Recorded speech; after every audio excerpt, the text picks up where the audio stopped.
You've been very supportive of her, not critical, even though she, I would argue, and I have to her face when I've had her on the show, well, I get on well with Candace, but some of the stuff she's been doing in relation to Erica Kirk, Brigitte Macron, and others, I do think is really regrettable, kind of conspiracy theory nonsense just for clicks and money. Why would you hesitate before criticizing her over stuff like that?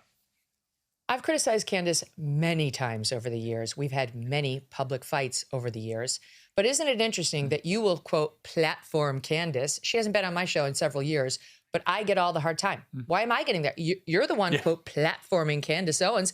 She and I don't have that kind of relationship.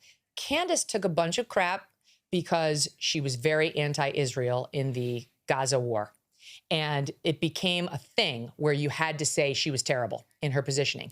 And then after Charlie died, she started questioning whether Israel had any role in it. And that's when they really tried to amp up the pressure on me to condemn her. And I refused because Charlie was starting to have serious questions about Israel. Not just its role in the Gaza war, but its influence on American politicians, something he and I spent hours and hours discussing.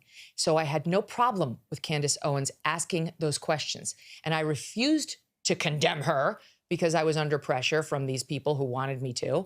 And then that morphed into then everything Candace said thereafter, with which I may or may not have had serious problems, that I had to, where's the condemnation?